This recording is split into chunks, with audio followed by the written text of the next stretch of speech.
कल गोविंदगढ़ में रात को एक्सीडेंट हुआ था दो भाइयों का। दोनों भाइयों का एक्सीडेंट में डेथ हो गई। उस पे एक का तो एनएफएसए में नाम था, जिनको सरकार के द्वारा सहायता मिल जाएगी। एक में समझौता हुआ। जो भी डीलर इसका मालिक है उनसे बात करेंगे और उनको जो भी हमसे प्रयास होगा अच्छा से अच्छा उनको मुआवजा दिलाने का प्रयास करेंगे। डंपर मालिक उनके ठेकेदार जो भी है वो बात हुई है, उनसे प्रयास करेंगे दिलाने। किसी प्रकार की संविदा पर संविदा में एक आंगनबाड़ी के लिए अभी बात हुई है, तो कल लास्ट डेट है। कल उनका प्रस्ताव मैडम का भिजवा देंगे। तो कितना गंभीर विषय है कि डंपर चालक को भाइयों को सस्पेंड जो व्यापारी रहता है, इस पर क्या कार्रवाई है? अभी हमने 4 दिन पहले भी एक टीम बना के, जिसमें परिवहन, पुलिस, तहसीलदार जी और एमई विजिलेंस के द्वारा भी हमने भेजा था। उस दिन भी कोई ऐसी हमें घटनाएं कारित नहीं मिली जहाँ पे अवैध खनन हो रहा था। हमारे पिसांगन में अवैध खनन नहीं है, अवैध परिवहन है जो ये आलनियाबाद से आ रहा था। ब्रेकर की एक मांग आई है, जो कल ब्रेकर दोपहर तक मैं बनाने का पूरा प्रयास करूंगा। ईएन साहब को मैसेज कर दिया गया और मैंने डिप्टी साहब से भी बात करी है। जो भी चौकी इंचार्ज है वहाँ पे, उनको भी हम नियमानुसार कार्रवाई के लिए पाबंद करेंगे।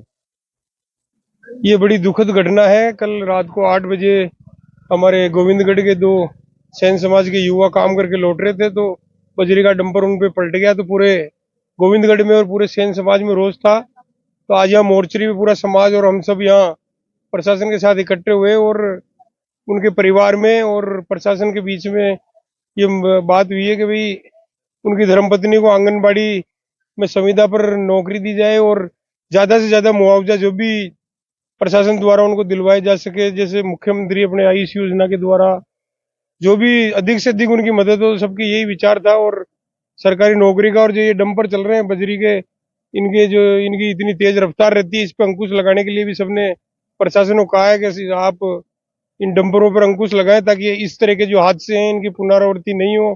तो हम सब ने मिलकर प्रशासन को यही कहा है कि भाई आप इन डंपरों की रफ्तार पे लगाम लगाएं, इनके कागज देखें और इन पे रोक लगाएं ताकि दोबारा से ऐसा हादसा नहीं हो। और इस परिवार को ज्यादा से ज्यादा, चाहे संविदा पे नौकरी हो, चाहे किसी भी तरह की आर्थिक मदद हो, तो परिवार और प्रशासन के बीच में सहमति बनी है और अब ये आगे पोस्टमार्टम हो रहा है। तो सिर्फ रफ्तार पर ही रोक लगानी है या अवैध बजरी पर भी रोक? अवैध रफ्तार पर रोक लगेगी तो अपने आप अवैध बजरी पे भी रोक लगेगी, क्योंकि कागजों की सब रवाना वगैरह चेक करेगा प्रशासन। तो सब में रोष था, तो प्रशासन को कहा भी है कि भी इस तरह की आप पिसांगण और पुष्कर एरिया में सब वाहनों की जांच करें, जो वैध हो वही चले और जो अवैध बजरी ढो रहे हैं और इस तरीके से आमजन को नुकसान पहुंचा रहे हैं, तो ये बड़ी सत्य है। तो इसमें अंकुश लगाए।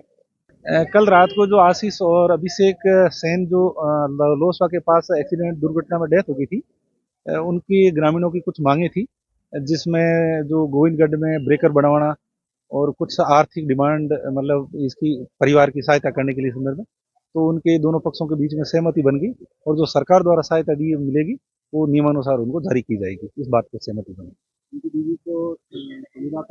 संविदा पे जो प्रशासन द्वारा इसका प्रस्ताव बना के हमारा भिजवा दिया जाएगा और जो नियमानुसार इसके अंदर जितनी हेल्प होगी वो की जाएगी। अभी पोस्टमार्टम करा रहे हैं? पोस्टमार्टम करा रहे हैं। मेडिकल नहीं, एक्सीडेंट का है, मेडिकल बोर्ड। दूसरा वो डंपर चालक वगैरह पे क्या कार्रवाई रहेगी? आइडेंटिफाई हुए वो लोग? बिल्कुल आइडेंटिफाई है और जो नियमानुसार कानूनी कार्रवाई वो पे डंपर पे की जाएगी। बजरी का पता लगा कहाँ से आ रहा था, कहाँ ले जा रहा था? नहीं, इस संदर्भ में एक बार ये पूरे दिन हम लॉ एंड ऑर्डर में लगे हुए थे, इसके बाद में एक बार इन्वेस्टिगेशन का मुद्दा है।